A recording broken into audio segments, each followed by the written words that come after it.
우리가 종종 하는 말들 가운데 만일 나에게 무엇이 있었더라면 이라고 하는 어떤 가정문을 저희들이 종종 사용할 때가 있습니다. 이제 그만큼 내게 없는 것에 대한 아쉬움, 그리고 그런 것들이 내게 있었으면 아마도 내 삶이 지금보다 훨씬 더 나아지지 않았을까 하는 우리의 소망의 마음을 아마 담아서 하는 말이겠죠. 그런가 하면 우리는 무엇 때문에 라는 문장을 또 사용하기도 합니다. 무엇 때문에, 이것 때문에, 저것 때문에, 이 사람 때문에, 저 일 때문에, 혹은 그런 일이 있었기 때문에. 그러니까 내가 지금 겪고 있는 어려움과 지금의 상황들이 이러한 것들로 인해 기인된 것이기 때문에 만일 그러한 일들이 없었다면 지금 나에게 지금보다 더 나은, 더 행복한 시간이 주어졌을 텐데 라고 하는 아쉬움이 또한 담겨 있는 또 다른 말이기도 합니다.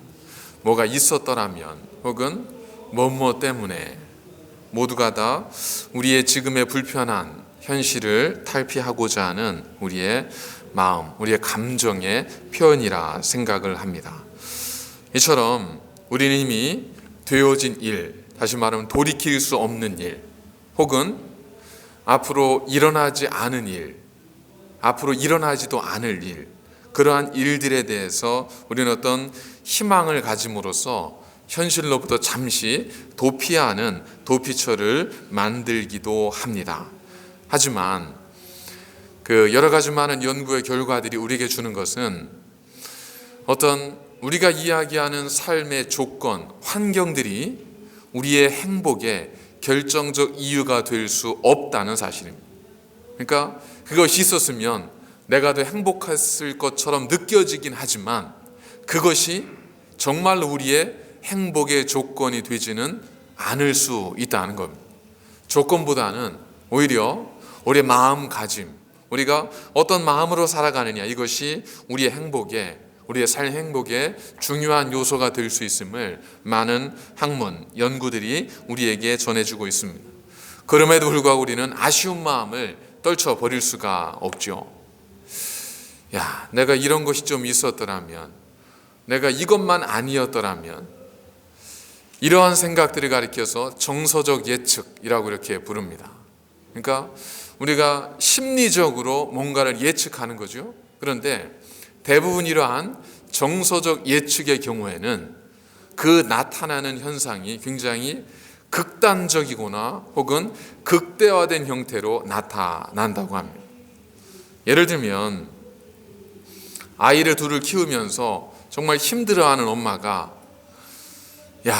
정말 너무 힘들다. 근데 옆에 보니까 아이 셋을 키우는 엄마가 있습니다. 그러면 그 엄마를 보면서 어떤 생각을 하냐면 만일 내가 애가 셋이었으면 나는 미쳐버렸을 거야 라고 이렇게 우리가 이야기할 수 있잖아요.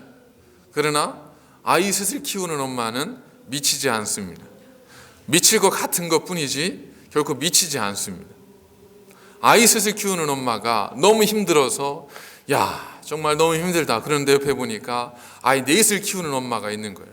그러면 내가 만약 아이가 넷이 있었으면 난 죽었을 거야 라고 생각하지만 아이 넷을 키우는 엄마도 여전히 살아서 잘 키우고 있습니다.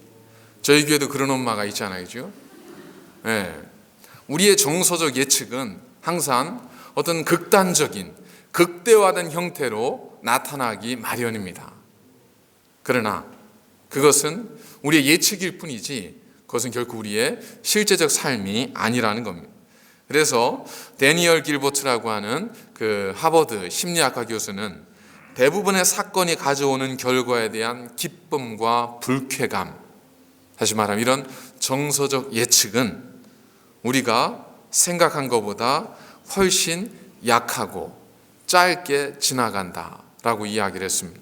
그러니까 우리가 생각하는 것보다, 우리가 예상하는 것보다, 우리가 실제적으로 당하는 어떤 현실의 일들은 우리가 생각한 것보다 훨씬 짧고 훨씬 빠르게 지나간다는 겁니다. 내가 먼저 생각하면 마치 죽을 것만 같지만 정말 그 상황이 되면 모두가 다 죽지 않고 잘 견디어낸다는 겁니다. 나 같으면 도저히 못했을 거야. 아닙니다.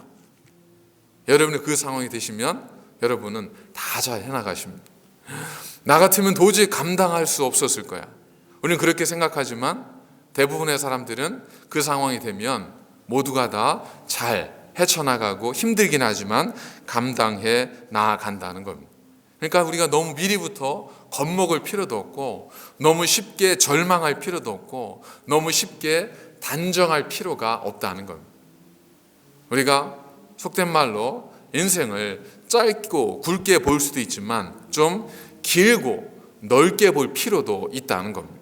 마치 여기가 낭떠러지야 라고만 생각할 것이 아니라 좀 더 길게 보고 또한 좀 더 넓게 우리의 삶을 바라볼 필요도 있다는 거죠. 오늘 본문에 등장하는 모세는 우리에게 이와 같이 인생 우리가 짧고 굵게만 볼 것이 아니라 좀 길게 보고 넓게 볼 필요가 있다는 사실을 우리에게 알려주고 있습니다. 우리는 성경에 모세라고 하는 인물이 등장을 하고 모세가 믿음에 의하여 라고 하는 말을 읽으면 우리는 쉽게 단정해버리죠. 모세니까 그랬고 나도 모세였으면 충분히 그랬을 수 있을 거야. 나도 그런 상황이었으면 그랬을 거야. 나도 하나님의 음성을 직접 들을 수만 있었으면 나는 정말 흔들리지 않고 믿음의 삶을 살아갈 수 있었을 거야. 그런데 여러분 보십시오. 예수님을 곁에서 3년 동안인 예수님의 음성을 듣고 그의 행하시는 기적들을 보고 그의 능력을 경험했던 예수님의 제자들이 결정적인 순간에는 한 명도 남김없이 다 주님을 떠나버렸습니다. 우리 같으면 그러지 않을 것 같지만 내가 그 상황이면 나는 그러지 않을 것 같지만 그건 다 우리의 예측일 뿐입니다. 우리의 생각일 뿐이에요. 그러니까 우리가 너무 쉽게 단정하거나 다른 사람을 쉽게 판단하거나 내 삶을 우리가 극단적으로 선을 그을 필요가 없다는 겁니다. 모세, 우리가 아는 모세는 대단한 인물입니다. 우리가 아는 모세는 민족의 지도자입니다. 우리가 아는 모세는 믿음의 위인입니다. 오늘 성경 우리의 그것을 보여주고 있고 증언하고 있습니다. 그런데 성경을 조금만 더 깊게 들어가 보면 우리가 또 다른 의구심을 갖게 됩니다. 오늘 말씀을 보니까 믿음으로 애굽을 떠나, 여기서 애굽을 떠났던 사람은 당연히 모세겠죠. 앞에 문단에서 계속 이어지고 있으니까 모세는 믿음으로 애굽을 떠났는데 그 모습이 왕의 노함을 두려워하거나 무서워하지 않고 믿음으로 모세가 애굽을 떠났다고 성경은 히브리서에서 우리에게 그렇게 증언을 해주고 있습니다. 모세가 애굽을 떠났던 사건은 2번 있었습니다. 그의 나이 40이 되었을 때 그가 첫 번째로 애굽을 떠났죠. 애굽을 떠나서 미디안 광야로 갔습니다. 두 번째 그가 애굽을 떠난 것은 그가 미디안 광야에서 80이 되었을 다시 애굽으로 돌아옵니다.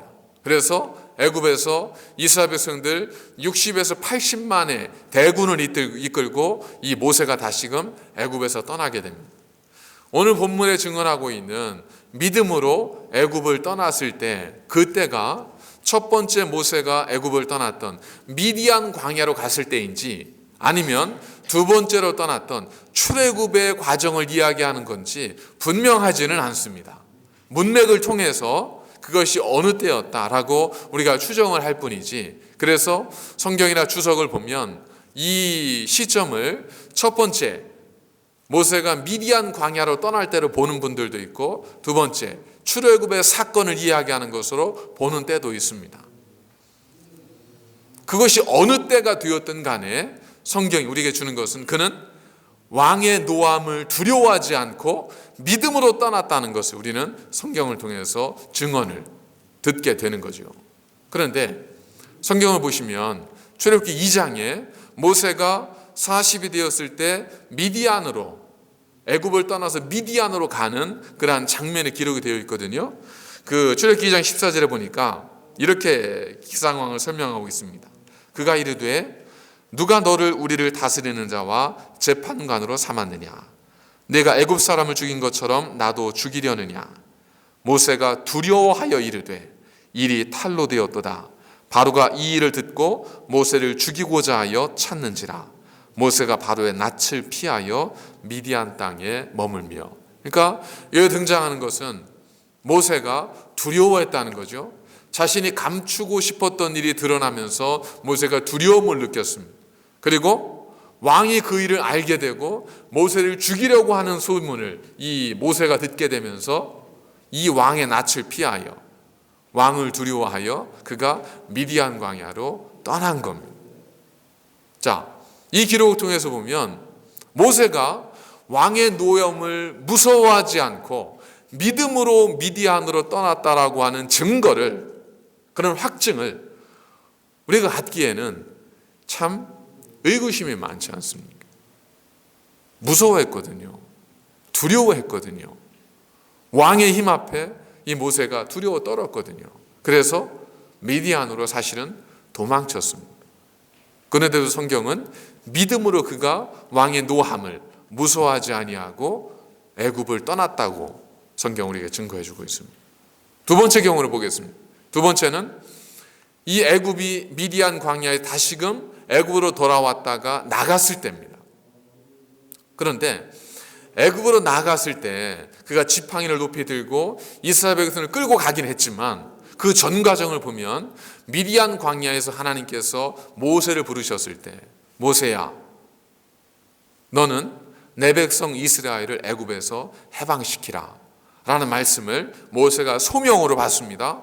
그때 모세는 어떻게 하죠? 주여, 나는 말이 어둔합니다. 나는 혀가 어눌한 사람입니다. 나에게는 그럴 만한 힘이 없습니다. 그러자 하나님께서 아니다. 내 형을 내가 너에게 줄 테니까 너는 그와 함께 가라. 모세가 또 하나님께 변명하지 않습니까? 주여, 나는 능력이 많지 않습니다. 내가 가서 당신을 누구라고 하겠습니까? 그 사람들이 내 말을 어떻게 믿겠습니까? 그러자 하나님께서 모세 품에 손을 넣어봐라. 넣었다 뺐더니 문두매에 걸렸죠. 다시 넣어봐라. 뺐더니 손이 깨끗해졌습니다. 그리고 지팡이를 던져봐라. 했더니 지팡이가 뱀이 되고, 꼬리를 잡아라. 그랬더니 이제 뱀이 다시 지팡이가 됩니다. 이러면서 내가 이런 능력으로 너와 함께 할 테니 너는 두려워하지 말고 애굽으로 가라 그럽니다. 그때 모세가 했던 말이 주여, 보낼 만한 자를 보내소서. 여러분, 하나님이 화내셨던 것이 성경에 많이 기록이 되어 있지 않습니다. 물론 죄에 대해서야 하나님께서 화를 내시지만 성경에 보면 여호와께서 노하여 이런 말이 많이 언급되어 있지 않은데 이 모세를 향하여 여호와께서 노하셨습니다. 여호와께서 노하여 이르시되, 그러니까 모세가 그만큼 하나님 말씀하실 때 나는 안 됩니다. 나는 부족합니다. 나는 힘이 없습니다. 나는 갈 만한 사람이 아닙니다. 얼마나 하나님 앞에 빠져나갈 궁리만 하고 변명만 했으면 하나님께서 그 모세를 향하여 노하셨겠습니까? 그런 모세가 어떻게 애굽의 왕 파라오의 노함을 두려워하지 않고 오직 믿음 하나 가지고 백성들을 이끌고 출애굽을 했던 사람으로 저희들이 생각을 할 수 있었겠어요?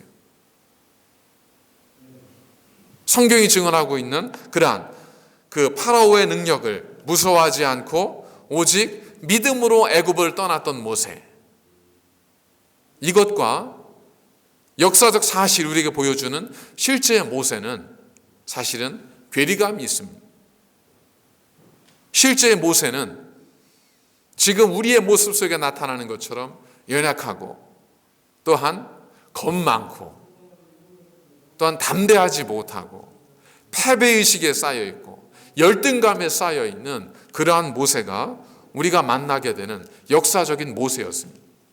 그런데도 불구하고 성경은 그 모세가 믿음으로 애굽 왕을, 그 왕의 노여움을 무서워하지 않고 애굽을 떠났다고 성경 우리에게 분명히 증언해 주고 있거든요.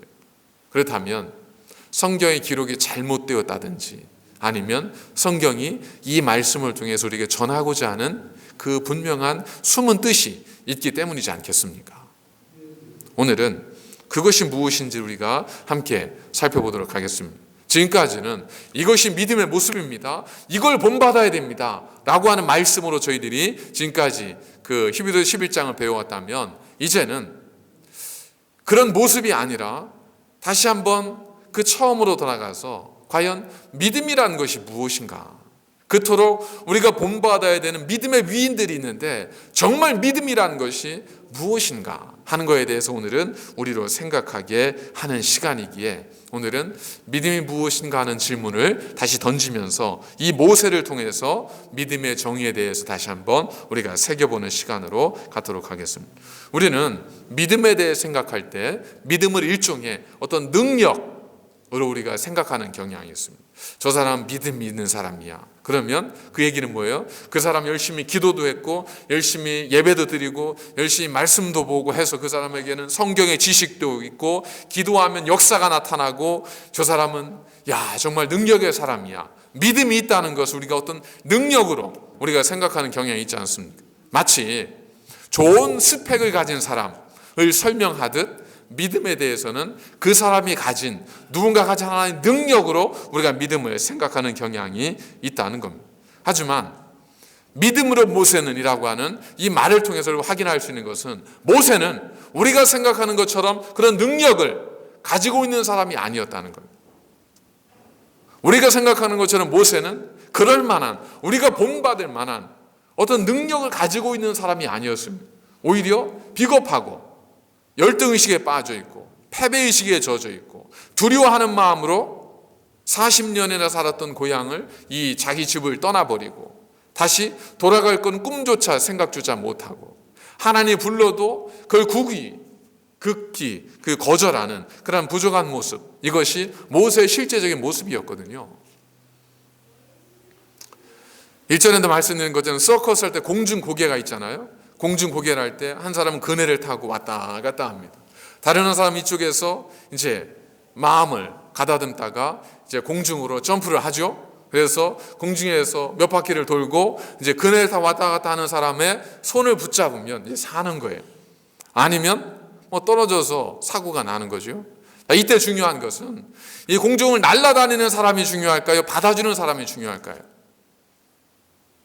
누가 중요할 것 같으세요? 누가 더 능력이 있어야 될 것 같으세요? 이게 참 생각해보지 않으면 쉬운 문제인데 꼭 생각해보라고 하면 이게 어려워지거든요. 근데 한번 잘 생각해보면 우리는 대개 공중을 도는 사람이 화려하니까 이 사람이 능력이 있어야 된다고 생각을 해요. 물론 틀리지 않습니다. 능력이 있어야 되겠죠. 그럴 만한, 실행할 만한 능력이 분명히 있어야 되겠죠. 그런데 우리가 아는 지식과 조금 다른 것은, 그러한 그 고개를 하는 분들이 하는 얘기를 들어보면 중요한 것은 공중을 도는 사람이 그네에 붙들려 있는 사람의 손을 잡는 것이 중요한 것이 아니라 그냥 공중을 도는 사람은 손을 뻗기만 해야 된다는 거예요. 그리고 그네에 매달려 있는 사람이 그 사람의 손을 잡아줘야지, 자칫 이 공중에 돌려 있는 사람이 그네에 있는 사람의 손을 잡으려고 힘을 주면 손목이 부러질 수 있다는 거예요. 그러니까 공중에 도는 사람은 그냥 손을 뻗는 거예요. 누구를 믿고? 그네 탄 사람이 나를 잡아줄 것을 믿고 약속한 대로 손을 뻗기만 하면 되는 거예요. 그러면 그네를 탄 사람이 지나가면서 정확하게 그 사람의 손을 잡아주면 안전하게 그 공연은 성공을 하고 두 사람 모두 다 안전하게 되는 거죠. 자, 우리는 도는 사람의 능력이 필요하다고 생각하지만 한번 생각해 보십시오. 도는 사람의 능력도 필요한데 어떤 경우에 실수를 할 수도 있잖아요. 그래서 점프하면서 몇 바퀴를 돌면서 거리가 났어야 되는데 너무 높이 돌았어요. 그래가지고 약속한 거리가 안 났어요. 그럼 어떻게 되죠? 끝나는 거죠. 뭐. 아무리 내가 그 사람을 신뢰했어도, 아무리 내가 그네 탄 사람을 신뢰했어도 내가 거리가 안 나가주면 끝나는 거예요. 그리고 내가 돌다가 약속한 대로 그 시간 차를 정확한 시간에 돌았어야 되는데 내가 너무 긴장이 돼서 급하게 돌아버렸어요. 근데 먼저 돌았어요. 그래서 손이 앞으로 향해야 되는데 뒤로 가 있어요. 그럼 어떻게 되죠? 어쩔 수 없죠. 받아주는 사람이 못 잡게 되면 끝나는 거예요. 자, 그런데 말은 안 되지만 다른 경우를 한번 생각해 보세요. 여러분 가제트 하시잖아요. 가제트. 그죠? 팔도 늘어나고 목도 늘어나고 하는 가제트. 이 그네를 타고 왔다 갔다 하는 사람이 가제트인 거예요. 가제트.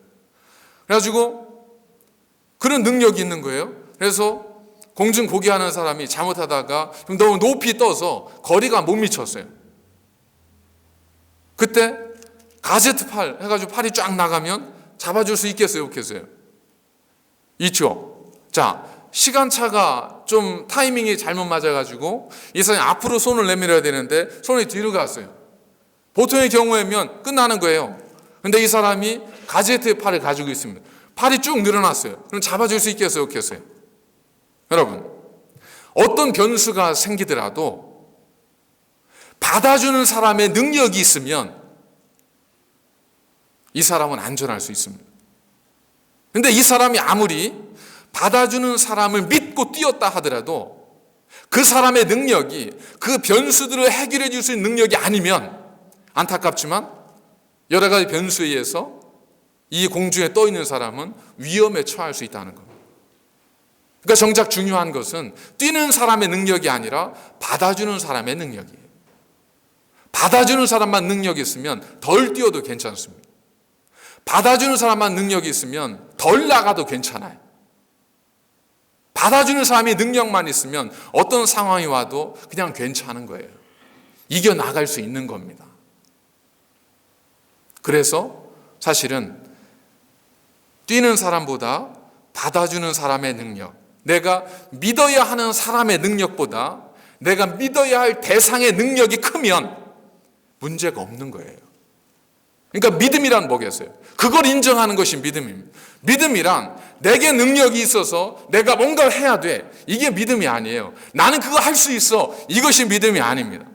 오늘 성경에서 말씀하고 있는 믿음은 내게 있는 어떤 능력이 아니라 내가 어떻게 하더라도 나를 받아줄 그분은 능력이 있어서 어떤 상황에서도 내 손을 붙잡아 줄 수 있어 라고 생각하고 그것을 받아들이는 것이 믿음이라는 겁니다. 이 믿음의 관계가 되기 위해서는 뭐가 필요한 거죠? 나의 절대적인 약함과 내가 믿는 대상의 절대적 능력만 인정하면 되는 거예요. 여러분, 어린아이와 부모의 관계가 세상에서 가장 강력한 신뢰의 관계이지 않습니까? 아이는 어떻죠? 혼자 힘으로는 먹을 수도 없습니다. 혼자 힘으로는 싼 걸 치울 수도 없어요. 혼자 힘으로는 엎어졌을 때 뒤집을 수도 없습니다. 혼자 힘으로는 아무것도 할 수 없어요. 누가 해줘야 돼요? 부모가 해줘야 돼요. 그래서 아이가 하는 일은 뭐죠? 우는 것뿐이에요. 배고프면 울고, 기저귀가 불편하면 울고, 또 엎어졌으면 울고, 뒤집어주면 울고, 추우면 울고, 더우면 울고, 다 우는 것뿐이에요. 그러면 누가 다 해줘요? 그 부모가 뒤집어주기도 하고, 젖을 먹이기도 하고, 기저귀를 갈아주기도 하고, 들어주기도 하고, 별걸 다 해주는 거예요. 이 관계에서 중요한 건 뭐죠? 아이가 얼마나 큰 능력을 가졌는가, 아이가 얼마나 우는데 재능이 있는가, 이건 관계가 없어요. 아이가 할 일은 뭐예요? 나는 당신이 필요합니다라고 울기만 하면 돼요. 바리톤으로 울든 엘토로 울든 소프라노로 울든 상관이 없습니다. 울기만 하면 되는 거예요. 누구에게만 능력이 있으면 돼요? 내가 믿어야 될 대상, 그분에게만 능력이 있으면 돼요. 그분이 나를 먹여줄 수 있으면 되고, 그분이 나를 안아줄 수 있으면 되고, 그분이 나를 보호해 줄 수 있으면 모든 건 끝나는 거예요. 자, 이 관계에서 아이의 능력이 필요해요? 부모의 능력이 필요해요? 부모의 능력만 있으면 돼요. 부모의 능력만 있으면 아이는 어떤 상황에 처하더라도 관계없습니다. 자, 놀랍게도 세상에서 가장 강력한 믿음의 관계는 믿을 만한 사람끼리의 관계 속에서 벌어지지 않고 갓난아이와 어머니와 아버지의 관계 속에서 가장 강력한 믿음의 관계는 형성이 됩니다. 이 믿음보다 더 끈끈한 믿음이 어디 있겠습니까? 부부가 서로 믿기에 결혼합니다. 그는 어떻습니까? 결혼 생활 속에서는 서로 의심이 되기도 하고 믿지 못해서 다투기도 하고 여러 가지 많은 일들이 벌어지잖아요. 아이와 부모의 관계 속에 나 당신 더 이상 믿기 힘든데, 나 믿음에 나 의심이가 금이가 이러면서 다투는 경우 봤어요? 없어요. 아이와 부모의 관계는 절대적인 신뢰와 믿음의 관계예요. 왜 그럴까요? 아이가 철저하게 능력이 없어서 그래요. 그리고 그 아이가 절대적으로 자신의 부모의 능력을 의지하기 때문에 그렇습니다. 아이가 생각하기를 내가 울어도 우리 엄마가 지금 너무 여러 가지 경무에 시달리셔서 나를 돕기는 힘들 거야. 뭐 이런 생각까지 고민하면서 걱정한다면 문제가 되겠죠. 근데 아이는 어쩌죠? 그런 거 생각하지 않습니다. 그냥 우는 거예요. 필요하면 우는 거예요. 필요하면 울고 필요하면 그냥 울면 부모가 다 해주는 겁니다. 주는 사람이 능력이 있으니까 믿어야 될 대상, 믿어야 될 나는 그렇게 능력이 없어도 관계가 없습니다. 여러분, 오늘 모세와 하나님과의 관계 속에서 우리에게 성경이 보여주고 있는 바가 바로 이것이라는 겁니다. 우리는 믿음을 내 능력이라고 생각을 하는 거예요. 내가 하나님의 말씀을 많이 읽고 내 기도를 열심히 하고 내가 신앙생활을 열심히 하고 이것저것 참여하고 여러 가지 멍사를 해서 내가 믿음이 강해지고 믿음이 깊어지고 넓어질 때 하나님과 나 사이에 온전한 믿음과 신뢰의 관계 형성이 된다고 생각을 하지만 성경을 보시면 지난주에도 말씀드렸잖아요. 그 믿음의 관계는 하나님께서 예수님께 칭찬하셨던 아름다운 믿음은 다 누구에게서 나왔냐면 배우고 경험하고 익힌 사람들이 아니라 이방인이었고 여자였고 가난하고 그리고 힘든 사람들이었습니다. 공통적인 건 뭐죠? 주님의 도움이 절대적으로 필요한 사람, 주님이 아니면 안 된다고 믿고 주님께 나온 사람, 그 사람만이 주님과 가장 아름다운, 가장 진실하고 신실한 믿음의 관계를 맺었다는 겁니다. 그런 관점에서 우리가 오늘 말씀을 보면 우리의 믿음을 생각함에 있어서 우리의 초점은 자꾸 모세에게가 아니라 어디로 가야 돼요? 하나님께로 갈 수밖에 없는 겁니다. 모세가 약해지면 약해질수록, 모세가 부족하면 부족할수록 그 부족함까지도 안아주시고 그 부족함을 채워주시고 그 부족함을 통해서도 역사하시고 함께 하시는 하나님의 놀라운 그 능력을 우리가 볼 수 있어야 한다는 겁니다. 성경이 전하고 있는 두 번째 믿음의 모습도 마찬가지입니다. 성경 보니까 믿음으로 유월절과 피 뿌리는 예식을 정하였으니 이는 장자를 멸하는 자로 그들을 건드리지 않게 하려 한 것이며. 자, 이건 뭐냐면 그 하나님의 10번째 재앙이 애굽에 내릴 때에 하나님께서 모세에게 뭐라고 하셨냐면 너는 모든 이스라엘 백성들에게 명령하여 어린 양의 피를, 어린 양을 잡아 그 피를 문설주에 바르면 그 집에는 내 재앙이 넘어가리라 해서 유월절이 되는 거죠. 이 이야기를 했습니다. 그랬더니 사람들이, 이스라엘 백성들이 9번의 경험을 받잖아요. 애굽에 내렸던 9가지 재앙을 그들이 경험했잖아요. 그러니까 이걸 안 믿을 수는 없는 거죠. 그래서 야, 모세가 이렇게 이야기했으니까 우리가 그 말씀대로 따르자 해서 어린 양을 잡아서 그 문설주에 피를 바른 사람이 있었습니다. 그런데 그들 중에는 어떤 사람이 있었겠어요? 다 그 마음이었겠어요? 야, 근데 한번 이거 생각해봐라. 이건 마지막 재앙인 것 같고 대단한 재앙인데 이거 피 하나 바른다고 이 문제 해결이 되겠어? 이 문제 가지고 이렇게 해서 되겠어? 라고 생각하는 사람도 있을 수 있었지 않았겠어요? 그리고 또 야, 그러면 나는 뭘 해야 되지? 내가 할 줄 아는 게 아무것도 없는데 방법이 없다.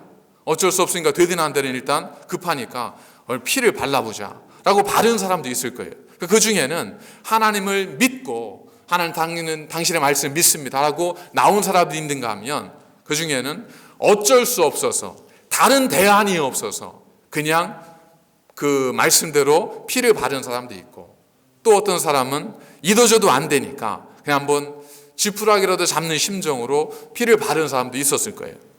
놀라운 것은 뭐죠? 하나님께서 가려서 넘어가지 않으셨다는 겁니다. 하나님께서 가려서 너는 그 마음으로 했으니까 돼. 너는 마음이 불손해. 그래서 안 돼. 피는 있지만 내가 안 돼. 이렇게 말씀하지 않으셨다는 거죠. 그 문설주에 피가 발려져 있는 모든 집에는 하나님의 저주가 넘어가 버렸습니다. 다시 말하면 그것을 마음으로 온전히 믿었든 혹은 의심하는 마음으로 발랐든 혹은 이도저도 아니고 그냥 한번 누굴 따라서 해봤든 말씀대로 그 문설주에 피를 바른 모든 가정에는 하나님의 은혜가 부어졌다는 겁니다. 신약에도 마찬가지입니다. 제자들이 갈릴리 바다에서 풍랑에 막 힘들어할 때 예수님께서 찾아오시잖아요. 그래서 무리를 걸으신 예수님에 대해서 두려워하다가 이렇게 올라왔어요. 그리고 바다가 잠잠해졌습니다. 주님께서 그들에게 뭐라고 하셨죠? 믿음이 적은 자들아, 그럽니다. 왜냐하면 어제 바로 무슨 일이 있었냐면 바로 강 건너편에서 오병이어의 기적이 있었거든요. 그걸 보고도 지금 이 제자들이 예수님의 능력을 믿지를 못한 거예요. 그러니까 주님께서 그들에게 믿음이 적은 자들아 어찌하여 의심하였느냐라고 말씀하십니다. 책망하십니다. 그런데 놀라운 건 뭔지 아세요? 주님이 그들을 구원해 주셨어요? 안 건져 주셨어요? 건져 주셨습니다.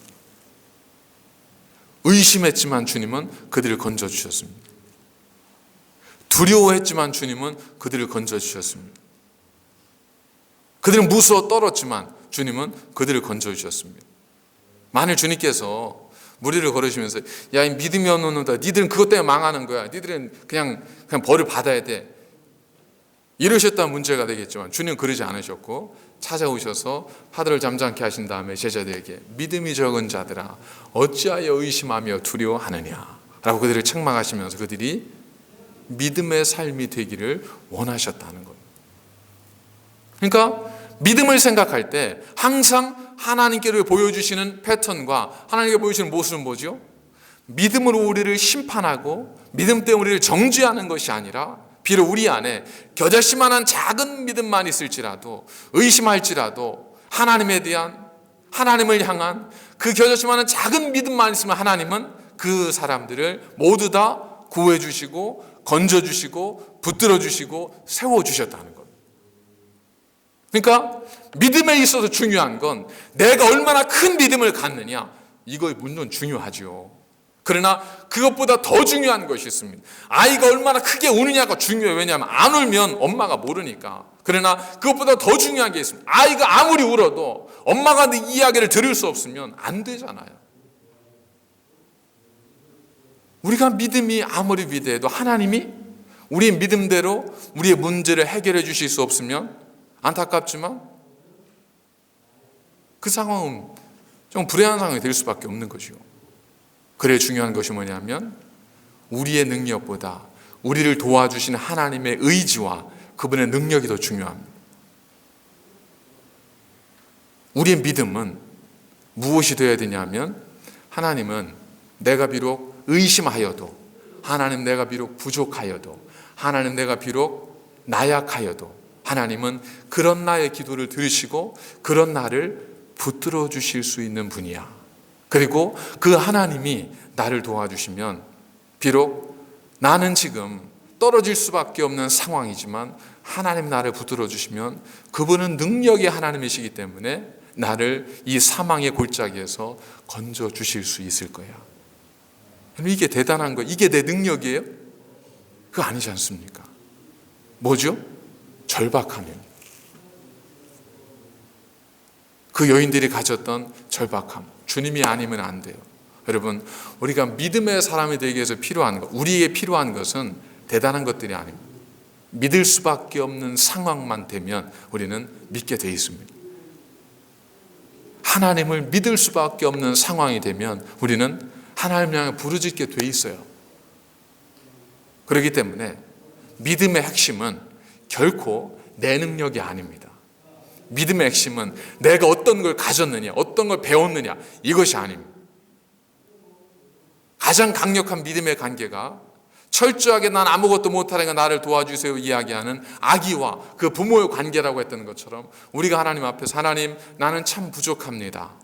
나는 아무것도 할 수가 없습니다. 라고 나 자신의 연약함과 부족함을 깨달을 수 있는 겸손함, 그것이 하나님과 우리 사이의 믿음의 관계를 만들어내는 열쇠가 된다는 겁니다.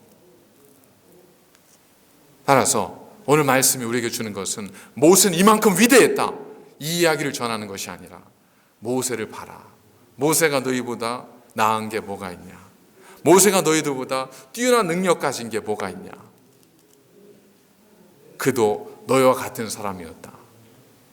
그러나 내가 모세를 놓지 않은 것처럼 내가 모세를 부른 것처럼, 내가 모세를 인도한 것처럼, 내가 모세에게 능력을 준 것처럼, 내가 모세에게 힘을 준 것처럼 내가 너를 불렀고, 내가 너희를 내 자녀를 지명하였고, 내가 너희를 나의 영원한 찬송이 되기 위하여 불렀으니 너희는 두려워 말라, 놀라지 말라.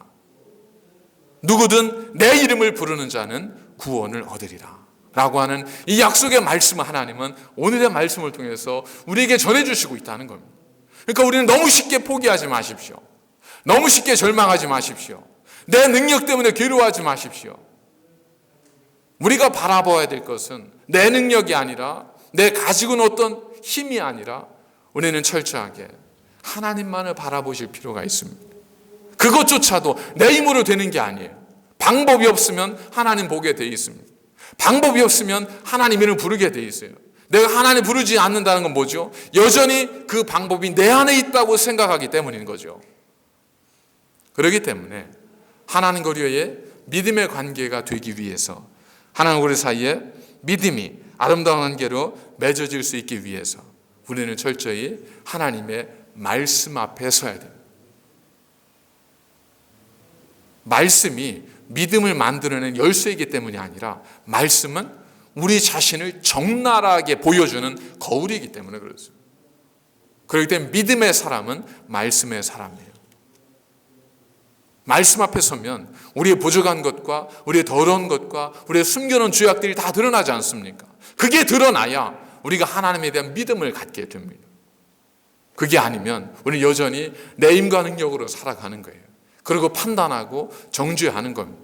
그러나 나 같은 죄인을 이라 고백하는 그 순간, 놀랍게도 내 무능력함을 고백하는 그 순간이 나와 하나님 사이에 가장 강력한 믿음의 관계가 형성되어지는 그 시간임을 오늘 우리 말씀은 우리에게 전해주고 있습니다.